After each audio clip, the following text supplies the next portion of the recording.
आधी रात के घने सन्नाटे में जाना अपने घर लौट रहा था। उसे आज काम से लौटने में काफी देर हो गई थी। सन्नाटे और अंधेरे से भरी उस गली से गुजरते हुए जाना की नजर दीवारों पर लिखी चेतावनी पर गई, जहां लिखा था, ओ स्त्री कल आना। जाना ने उसे पढ़ते हुए कहा, ओ स्त्री कल आना। कैसे कैसे अंधविश्वास वाले लोग हैं इस गांव में।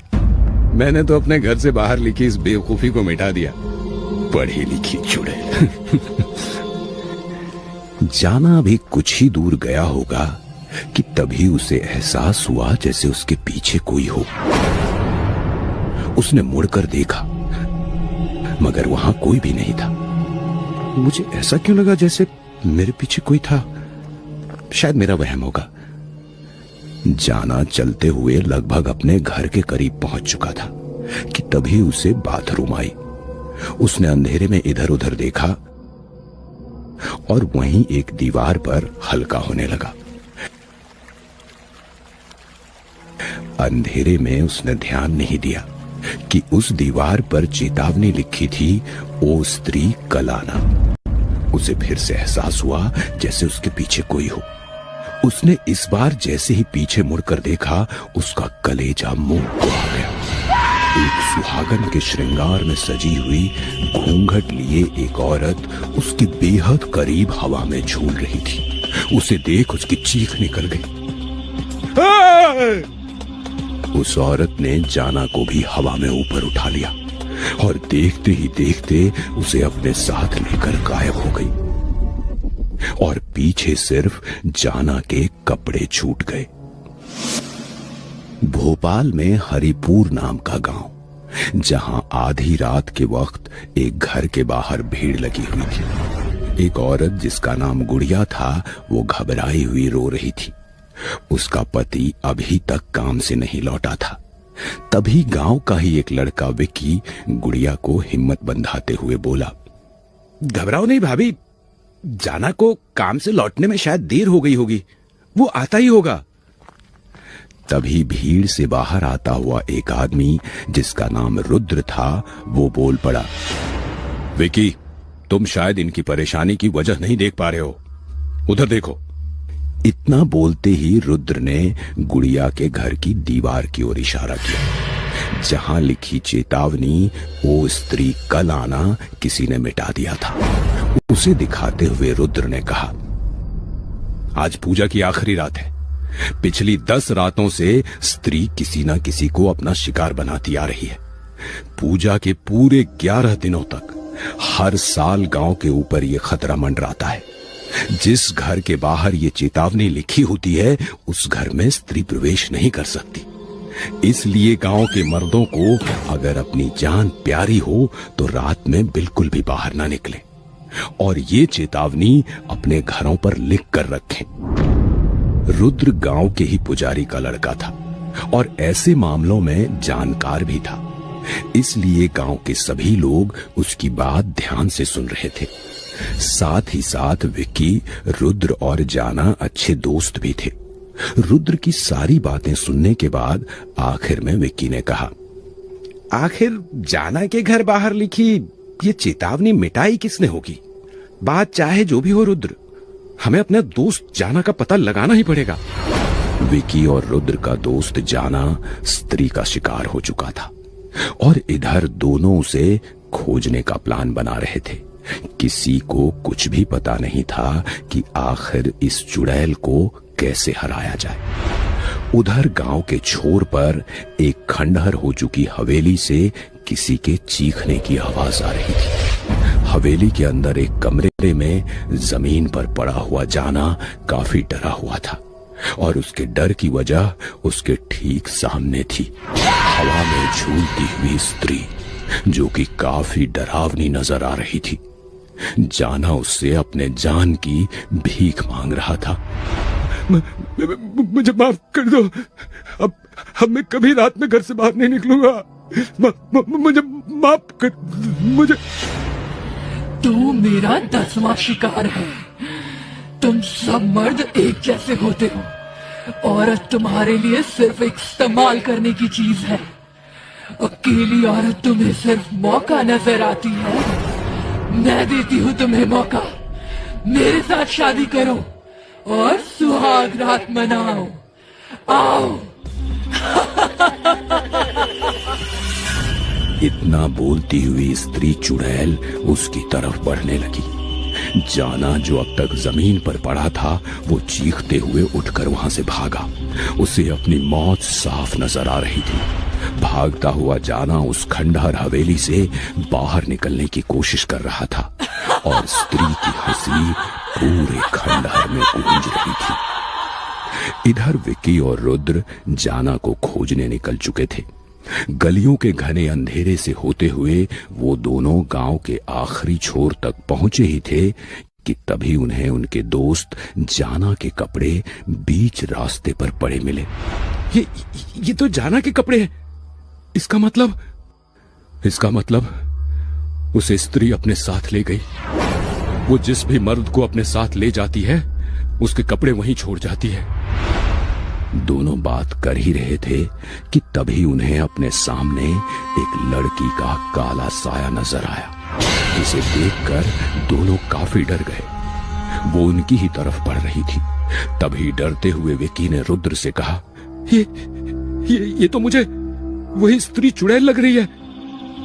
जब तक दोनों कुछ समझ पाते, तब तक वो लड़की उनके बेहद करीब आते हुए बोली, डरो मत, मेरा नाम श्रद्धा है और मैं हर साल किसी खास मकसद से पूजा के इन 10 दिनों में इस गांव में आती हूँ। खैर, मैं जानती हूँ कि तुम्हारा दोस्त इस वक्त कहाँ है। उसकी इस बात पर रुद्र ने उससे पूछा, आखिर तुम हमारी मदद क्यों करना चाहती हो? इसमें तुम्हारा क्या फायदा? मैं उस स्त्री से बदला लेना चाहती हूँ। कोई पुराना बदला है जो मैं चुकता करना चाहती हूँ। तुम्हें बदला लेना है? हमें अपने दोस्त को बचाना है। मगर हमें वो स्त्री चुड़ैल मिलेगी कहां और हम उसे हराएंगे कैसे? श्रद्धा ने बैग से खंजर निकाल के दिखाते हुए कहा, उस स्त्री की सारी शक्ति उसकी चोटी में है। उसे हमें इस अभिमंत्रित खंजर से काटना होगा। और रही बात कि वो स्त्री कहां मिलेगी, तो आओ मेरे पीछे। दोनों श्रद्धा के पीछे चल पड़े, जिन्हें वो उसी पुराने खंडहर की तरफ लेकर जा रही थी जहां स्त्री अपने शिकार को ले जाती थी। जाना धूल और मुरझाए फूलों से सजे एक बेड पर बंधा हुआ पड़ा था। वो कमरा देखने में ऐसा लग रहा था जैसे सालों पहले किसी ने उसे सुहाग रात के लिए सजाया हो। जाना जाल में फंसे किसी चूहे की तरह तड़प रहा था। मुझे छोड़ दो, मुझे छोड़ दो। मेरी शादी हो चुकी है, मत करो। स्त्री, जो कि दुल्हन के लिबास में थी, जाना की ओर बढ़ती हुई बोली, छोड़ दूं? तुम जैसों को छोड़ दूं? आज से कई साल पहले इस गांव में मर्दों की बुरी नजर ने मुझे तवायफ बना दिया। मैंने मंजूर किया। एक सच्चे प्यार से ज्यादा मैंने कुछ नहीं चाहा था, मगर तुम लोगों ने सिर्फ मेरा फायदा उठाया। मैंने कितने धोखे खाते हुए आखिर में एक सच्चा प्यार पाया था, मंजिल। मगर तुम गांव के मर्दों की बुरी नजर में वो खटकने लगा और इन गांव वालों ने मेरी शादी के पहले ही रात इसी कमरे में, इसी बिस्तर पर हम दोनों को जिंदा जलाकर मार दिया।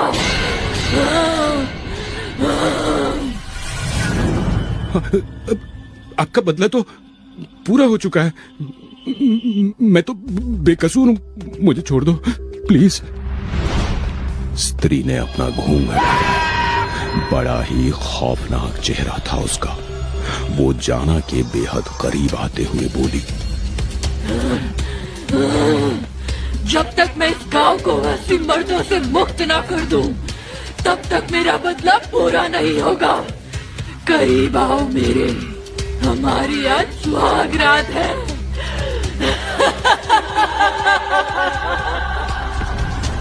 जाना उस भयानक चेहरे को देखकर जोर जोर से चीखने लगा। स्त्री उसका भी वही हाल करने वाली थी जो उसने अपने बाकी शिकारों का किया था। तभी विक्की, रुद्र और श्रद्धा वहां पहुंच गए, जिन्हें देखते ही चुड़ैल बौखला गई। विक्की ने डरते हुए कहा, मेरे दोस्त को छोड़ दो। गुस्से में बौखलाई हुई चुड़ैल काला धुआं बनकर अचानक विक्की के सामने आती हुई बोली, बहुत हिम्मत की तूने, जो यहाँ तक पहुँच गया। आज तो तीनों के रक्त से अपनी प्यास बुझाऊंगी। इतना बोलते हुए उसने अपनी चोटी घुमाई और विक्की के गले पर लपेट कर कसने लगी। विक्की की सांसें थमने लगी। तभी श्रद्धा ने रुद्र को एक गंगाजल की शीशी और खंजर देते हुए इशारा किया।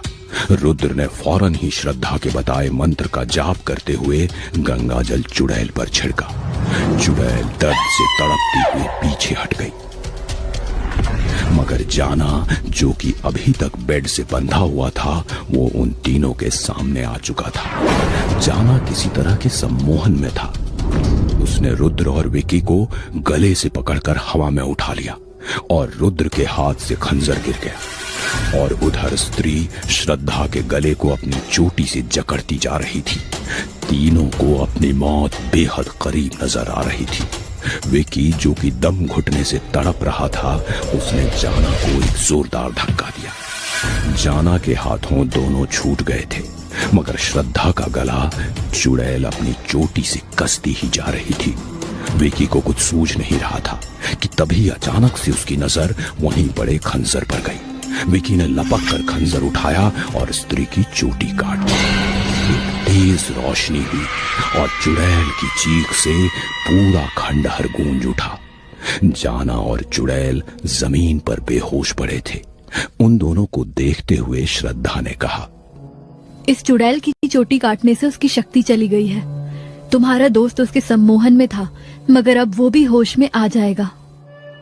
उन तीनों के देखते ही देखते बेहोश पड़ी स्त्री चुड़ैल काले धुएं में बदलकर गायब हो गई। जाना को भी धीरे धीरे होश आ गया। फिर सभी उस खंडहर हवेली से निकलकर गांव की ओर चल पड़े। गांव में सभी जाना के घर के बाहर भीड़ लगाकर खड़े थे। सभी रुद्र और विक्की की तारीफ कर रहे थे। तभी गांव के मुखिया ने कहा, बेटा, तुम लोगों ने बड़ी हिम्मत दिखाई। उस शैतानी स्त्री से इस गांव को मुक्ति मिल गई। ये सब हमारे अकेले के बस की बात नहीं थी बाबा। हमारी मदद तो उस लड़की श्रद्धा ने की। मगर वो है कहां? सभी श्रद्धा को खोज रहे थे, मगर श्रद्धा इन सब से दूर जा चुकी थी। वो कहां से आई थी और कहां चली गई, किसी को नहीं पता था। श्रद्धा एक सुनसान रास्ते से होते हुए गांव से दूर जा रही है और आखिर में वो अपनी चोटी से चुड़ैल की कटी हुई चोटी जोड़ती है और गायब हो जाती है। वक्त भोपाल में हरिपुर नाम के गांव में सन्नाटा पसरा था। गांव के बीचों बीच चौराहे पर स्त्री की एक बहुत बड़ी मूर्ति बनी हुई थी, जहां एक बोर्ड लगा हुआ था, ओ स्त्री रक्षा करना। उसी चौराहे से पूर्व की ओर जाती एक गली के आखिरी मकान में विद्या नाम की एक औरत घर के अंदर खाना बना रही थी। तभी उसके घर के दरवाजे पर किसी चीज के टकराने की तेज आवाज आई। विद्या घबरा गई। उसने डरते हुए आवाज लगाई, कौन है? कौन है बाहर? बाहर से कोई आवाज नहीं आई। बाहर कोई नहीं था, मगर दरवाजे से कुछ ही दूरी पर एक गोल आकृति सी कोई चीज पड़ी थी। विद्या ने बाहर जाकर उस गोले को उठा लिया।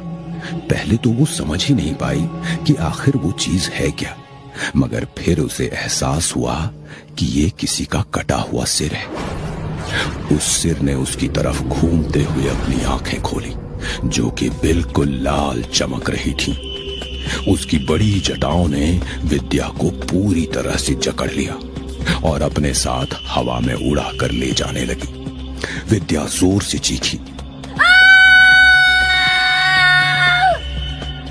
और ये उसकी आखिरी चीख थी। तब तक वो उस कटे हुए सिर के साथ गायब हो गई। उस वक्त गांव की ही एक पुरानी सी लाइब्रेरी में विकी और जाना को रुद्र गांव के इतिहास की एक किताब पढ़कर सुना रहा था और तभी उन्हें किसी औरत के चीखने की आवाज सुनाई दी। तुम दोनों ने सुनी वो आवाज? आज फिर गांव से कोई औरत गायब हुई है। विकी ने घबराहट में रुद्र से कहा, पहले इस गांव के मर्द गायब होते थे जिन्हें स्त्री ले जाती थी। किसी तरह हमने उस भटकती रूह को शांति दिलाई। फिर अब ये औरतों का गायब होना, आखिर ये सब चल क्या रहा है? क्या स्त्री लौट आई है? रुद्र ने खिड़की से बाहर देखते हुए कहा, नहीं, ये स्त्री नहीं है, ये कोई और है। इस गांव पर आई हुई नई आफत। मगर कौन? और वो हमसे चाहता क्या है? रुद्र ने गांव के इतिहास की किताब को उलटते हुए कहा, इसे जानने के लिए हमें इतिहास के पन्नों को पलटना पड़ेगा। ये देखो, यहां लिखा है किसी सिरकटे के बारे में। क्या लिखा है? ये उस वक्त की बात है जब इस गांव में बैती नाम की एक तवायफ रहती थी। गांव के सारे मर्द उसके पास जाते थे। एक दिन उस तवायफ को एक सीधे साधे इंसान से प्रेम हो गया।